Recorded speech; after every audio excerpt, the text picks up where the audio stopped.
everyone, welcome back to another video. This is a Datsun Pl521 or a Datsun 1600 pickup, depending on what you want to call it. This was made in 1971, late December, so it was one of the last ones made in 71, and it's in fairly good condition. My grandfather owned this one, like everything else, and he loved it too. I remember this when I was a kid. Well, I still am a kid, but I remember this from years ago when he would pick me up and drive around in it. And it was fun. It's all in really good condition. The paint is an original color. The paint code's worn off after 50 years, so I can't read it. But it's a beautiful, beautiful truck.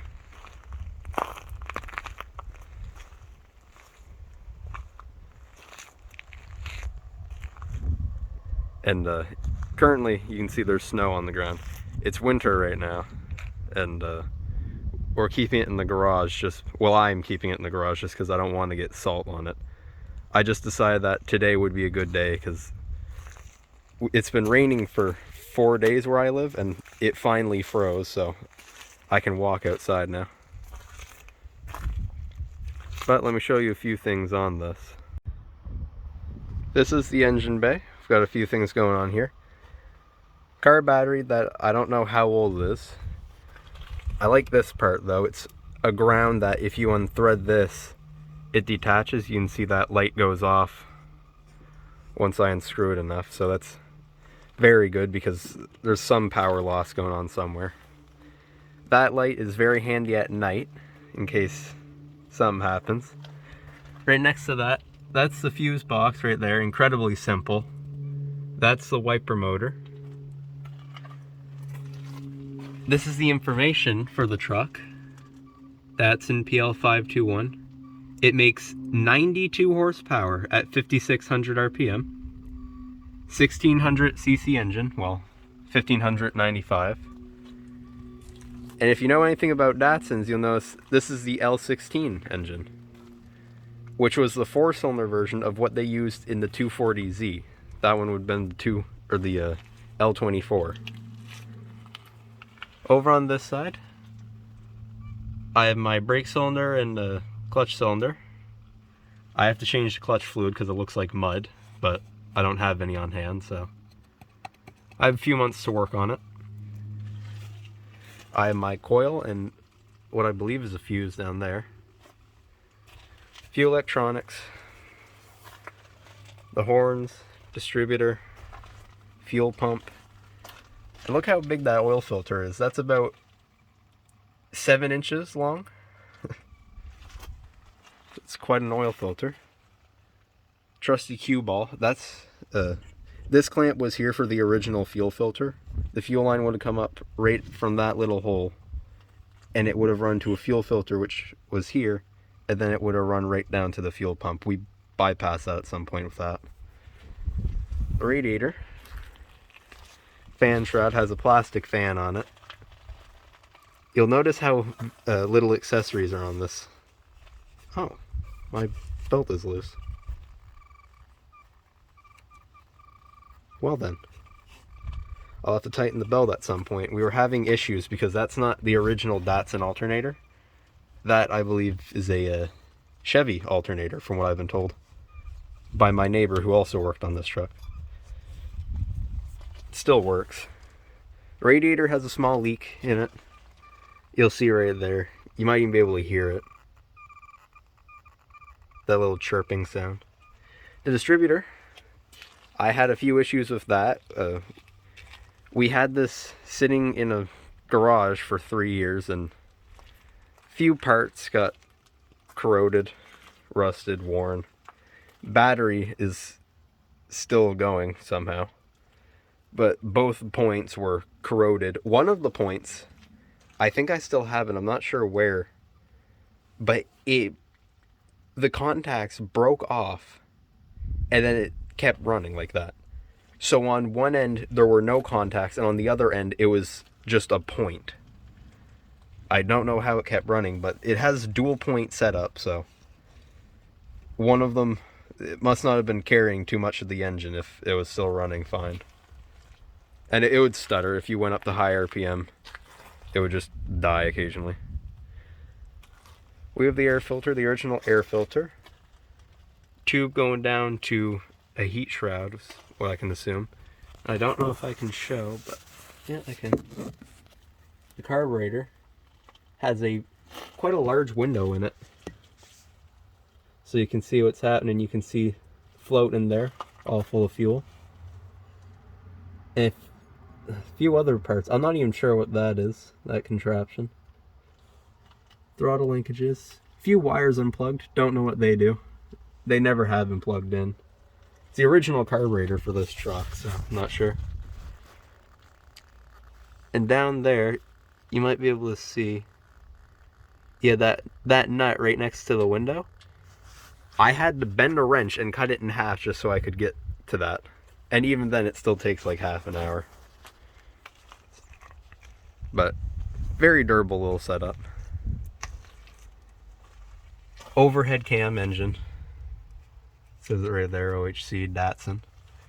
And because Datsun used to be Nissan, or Nissan used to be Datsun, down on the engine block you'll see it says Nissan Japan. And whatever casting number that is. And I think, yeah, it even says it right there. It says Datsun up top, but it says Nissan Motor Co. So that's quite interesting. I like the oil cap. I don't know what it means. I don't speak Japanese or read it, so not sure what those characters are, but I can read that. It says oil. And the little elephant in the old Datsun logo. It's pretty neat. Battery tray still holding up. And my favorite part of this, something my grandfather put in, is the radiator overflow. The Pop Shop Lime Ricky. And if you've never seen one of these before, what's in them, the Lime Ricky, it is bright green, much like coolant. So if it overflows, it looks just like how it's supposed to. So I'm not sure if my grandpa intended that or what. I'm not sure what color that is in there. Swamp-esque. Yeah. Brass radiator. Very nice. I had this warming up. The engine's warm, radiator's cold. Yeah.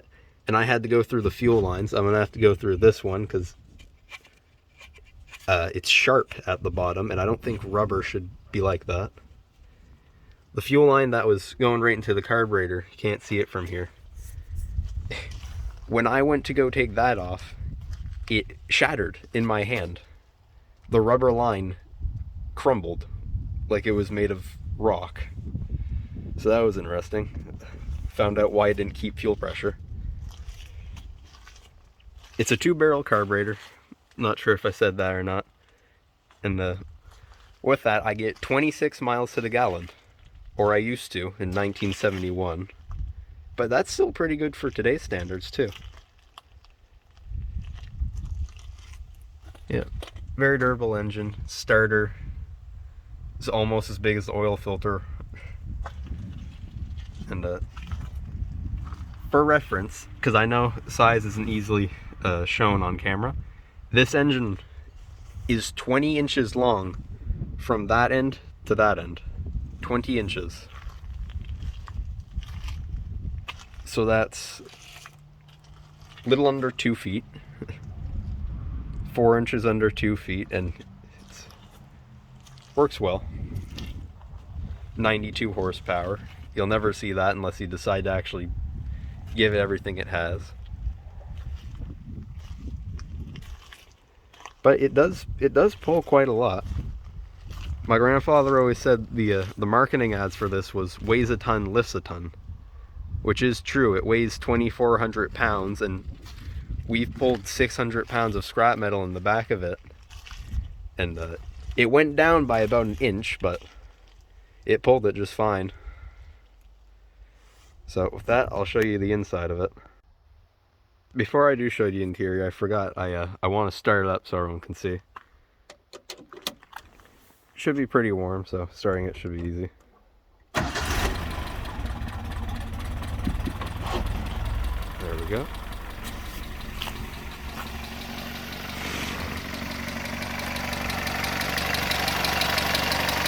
You can hear there's a little bit of a valve tap. I do have to get onto that at some point. As of now, I'm not even allowed to drive yet. I'm still too young. But hopefully within a month, I'll be able to.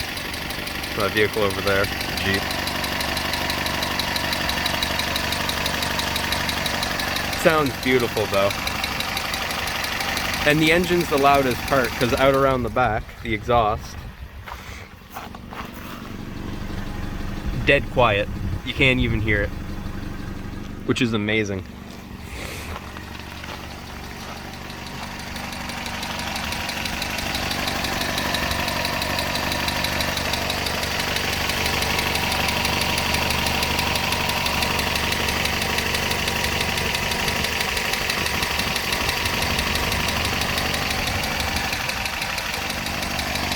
Smooth engine though.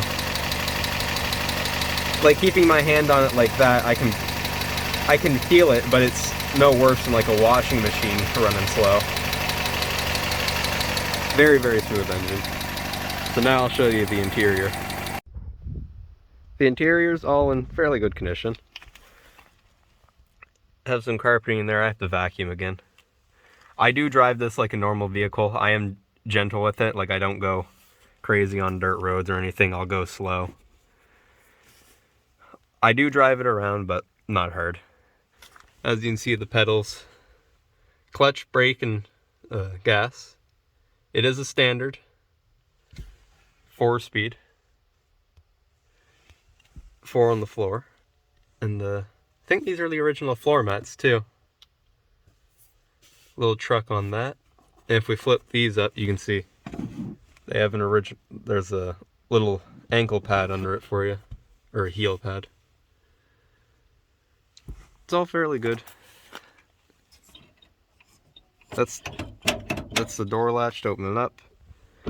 No electric windows, 1971, and only the driver gets a mirror. There's none on the other side. Got smoker's windows. I can pop that out. This is my air conditioning.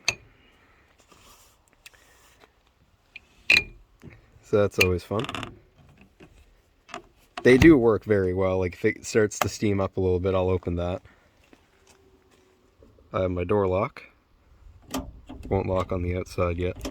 Well, door's not closed. A little bit of a scuff right there. I don't know if someone tried to fix that or it melted from something. Not sure. A little bit of a rip there. Not concerned about that. Mystery button. No idea. I have 2 bucket seats in this. The original truck should have a bench seat going right across, and it should kind of match the pattern of the doors stripes. So we don't have the original one, not to my knowledge at least. This is how I remember it from when my grandfather had it. But he made do with it. This center console,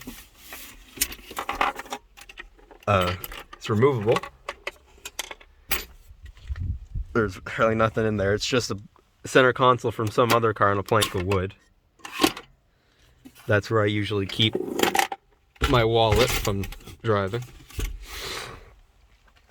The shifter looks a little interesting. I'm not quite sure what this is, but I found this in the back shed over there. The one closest to the Dodge.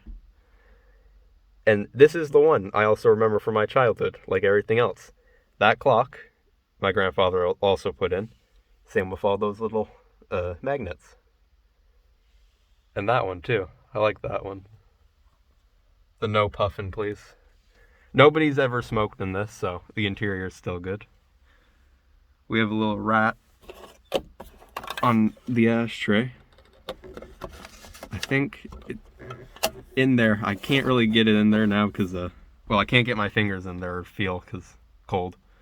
In there, it's like Canadian Tire money. A little skull and crossbones dangling from the rear view. Good headliner, not dipping down. Not that there is much to dip down anyways. It's only, what, 2 feet wide? Little security badge in there. Found that after a while. And this is not the original steering wheel. It's smaller than the original. And I think the original one, it was thinner plastic. And across the middle here, it had 2 lines that would meet up into, I think, a square, and inside of it would be a D for Datsun. We don't have that. Same for the seats and a few other things. Okay, and the gas pedal down here, that's not supposed to have any rubber, because I've searched up a few images just to try and find out if it was, and every other truck I've found, the clutch and brake, they have rubber, but the gas pedal doesn't. So I'm not quite sure about that, but I don't remember there ever being a rubber on there, and if everyone else has no rubber on theirs, then I assume it's fine. I have my oil gauge and volt gauge. Oil gauge isn't hooked up to anything. Volt gauge does work. And usually makes about 11 volts is what it was making this morning, which makes sense considering how loose the belt was. Don't know how that happened. I have my tachometer. It idles at 800 RPM, and the highest I've ever taken it to is 4,500. Which I'm not really strained to take it faster. It's in miles, even though where I live, it's everything's in kilometers. That's in miles.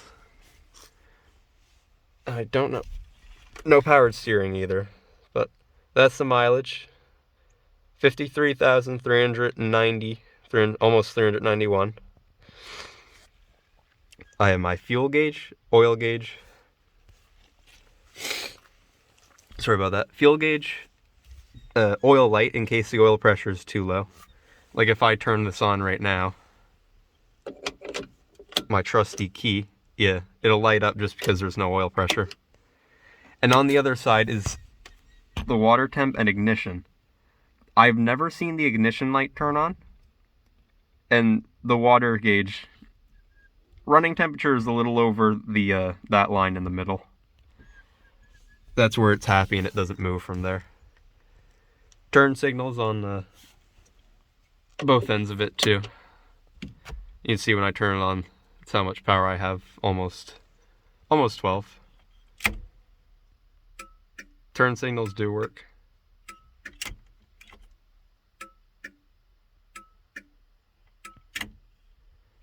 I do have a hazard button as well. That's what that is right there. I have my handbrake. The way I disengage that is all I have to do is turn it, put it back down to disengage it, and when I want to engage it, I just pull it out and it'll snap into place. Around the center, I have a few more buttons. This is for my windshield wipers. Both of which are completely spent. They're mismatched as well. The way it works is you pull this out once, and it'll go slow. Well, slow is still faster in most settings on every other car. And then you pull it out second to go fast. And I've never seen wipers go that fast. There's no point doing it because we've had rain for days on end. It would wash out streets. It's no match for wipers on the second setting. And I do have washer fluid. That's what that little thing is on the hood right there. The way I do that is I turn it, and that'll activate a little motor, a little pump, inside of the washer pouch. Not a tank, a pouch. Now, it went bad and no longer holds anything and the motor doesn't work. My grandfather replaced it. Same thing happened. I assume during the 3 years it was out. But I don't take it out when it's raining anyways. This switch down here is the lights from the icon. 2 settings. First setting is the markers. Markers would be those little side pieces there. Yeah, you can see that's lit up. It's red in the back, orange and, well, yellow in the front. Both of those work. And then the second setting is headlights. You pull that once again, and it'll also keep the markers on. The markers stay on any setting. Besides off, obviously. But you pull that out again, and that's headlights. And then, like most cars now, all you have to do is push that forwards, and that'll be the high beams. So, pretty good system, very, very simple. And on the front of it, too, there's 4 headlights. Car from the 70s. And what I like, my grandfather put on these. So when you're driving by, I'm only 5'8", and when the camera's head level with me, I can see right over this. But when you're driving by, if you have the high beams on, it doesn't blind other drivers. So it's a nice little addition. Manufacturing information.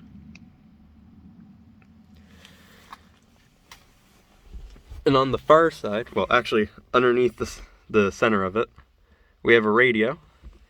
AM only. I can't get any radio stations around where I live, so I have to listen to ones in America. It does work.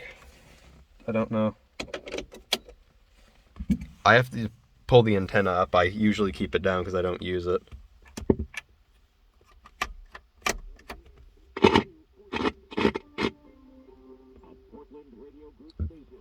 Portland, no idea where that is. Probably somewhere far away.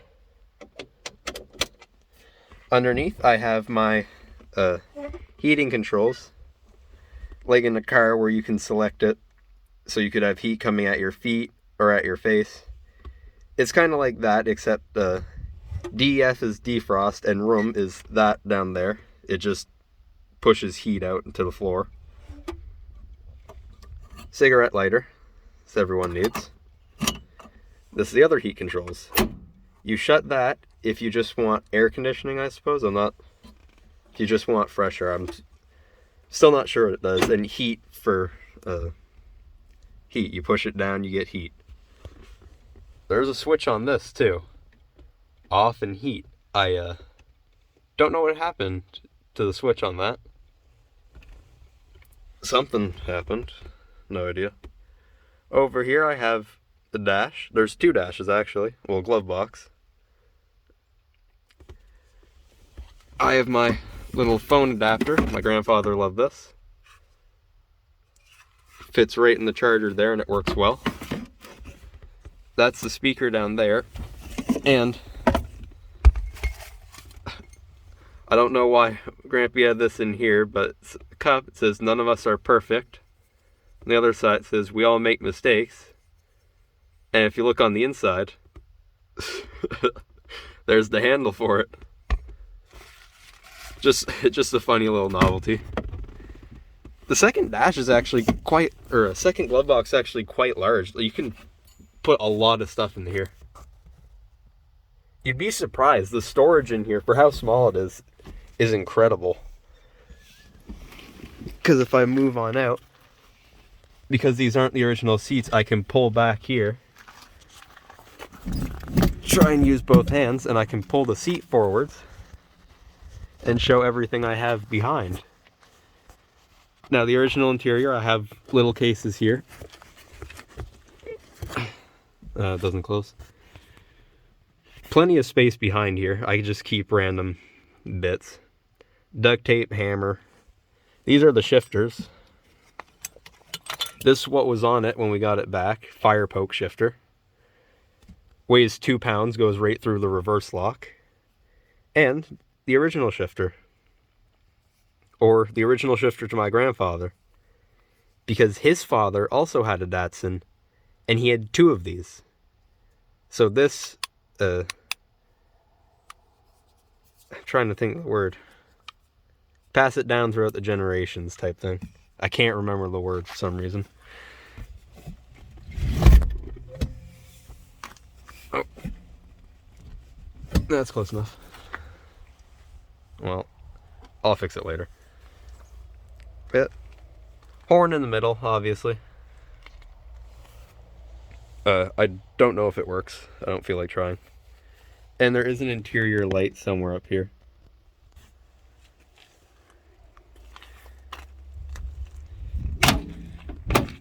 Beautiful truck. The other passenger door doesn't really work the best. It still works just fine. It's just when it comes to the lock. Well, the lock in the window. When you can lock it from the outside, but you can't unlock it from what I remember. And the window, if you crank it down, it has the tendency to stay there until it gets down far enough, and then the window will just drop, and then you can keep continuing. It'll stutter all the way down. It's annoying, but it doesn't really do anything. These aren't the original wheels either. These are a little thick. Performance wheels, so like I need any performance on this. Datsun 1600. We have a tarp on the back. I'm not sure if it was factory or not. Very simple way you open it. All you have to do is undo these latches, and then you can usually just drop it down. You also have to take these buttons off. I don't have anything on the interior. We covered the floor in like rubber mats just to keep it safe. And I also have a supply chest in the back just full of like random jacks and parts. I have a spare belt in there, I think. Underneath, it's all in fairly good condition. Spare tires right there. Leaf spring suspension in the back. It's rear wheel drive, solid axle. Or not solid axle. Doesn't have independent suspension. The bushings are pretty much shot. You can see that one there is about to fall. I don't really have any lying around, so they'll stay like that. The gas cap. No lock on it. This is before the times of the fuel crisis.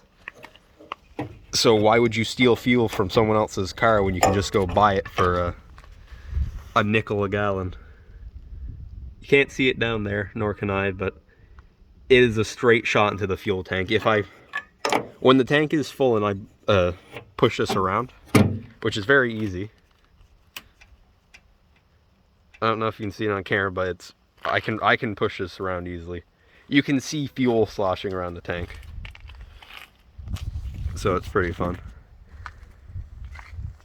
Antenna comes up, goes down manually. Everything on this is manual.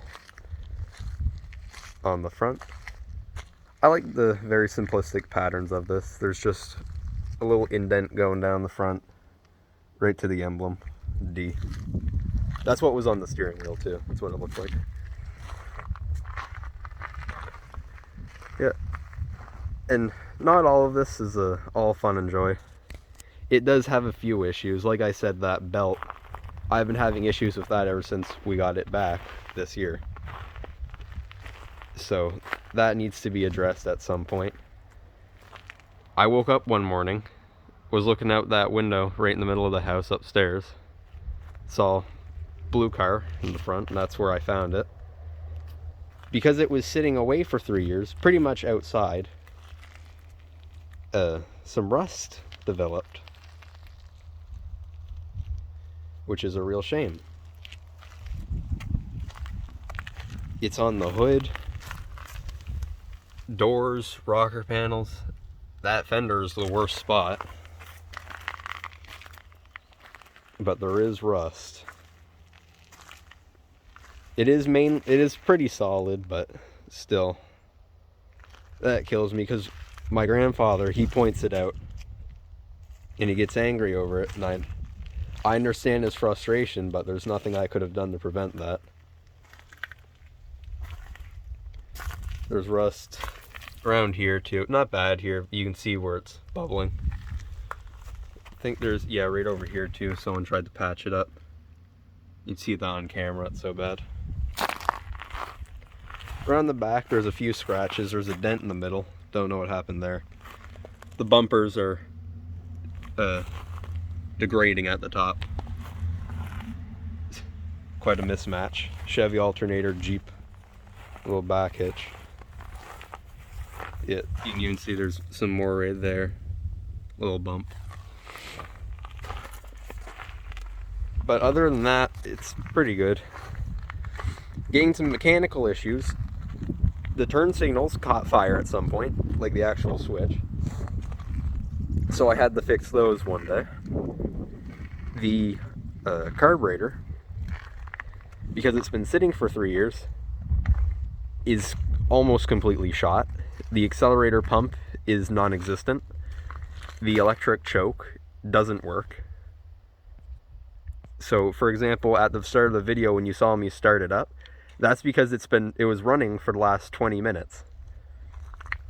And I had turned it off about 30 seconds before I started recording. So, there's a few issues with that. Lucky me, for Christmas, I got a carburetor kit, which is sitting on my bedstand. So, I do plan on making a series on this, fixing it up, trying to restore it to its former glory. Rust repair, carburetor repair, anything mechanical, any repairs on it. Because I do intend to keep this for as long as I can. And you can see there's paint chips. This is the original paint though, I believe. No one said otherwise. Every time I mention it to someone who's into old cars, I no longer tell it to anybody, because the first thing they do is open the door and rip off the weather stripping. So that makes it really nice whenever it starts to rain. That weather stripping you once had is now pouring water. But yeah, there's quite a few things to work on. And I do plan on trying to do everything myself. I don't like to spend money when I can easily work on something myself, like doing rust repair. Stuff down here, like I can just scrape that off and I could rebuild a new part for that. Like if I have to, I can cut out that square and I can bend my own metal. I can fabricate a piece. For the hood here, that's just a strip, so that wouldn't be all too hard, because I can weld and I have metal. It's just a matter of getting to it. Carburetor, that has to be worked on, like I said. That valve tick, I have to go adjust all the valves. Ignition system probably needs to be addressed at some point. Wiring, fuses, all the lights work. But I just want to show everyone, just wanted to introduce, it's still cold out here, I can barely feel my hand. Just wanted to introduce this. Tell everyone that it's going to be a series. Because I do like working on bikes. But I just think that I have more cars than I do bikes, because I have that over there. That's a Dodge Regent. That's a future video. This is my Jeep. It's younger than I am for once. But this is my pride and joy, really. I love it so much. And I do want to restore it. Not restore it, but bring it back to its former glory. So, hope you enjoyed the video of me just walking around. See you next time.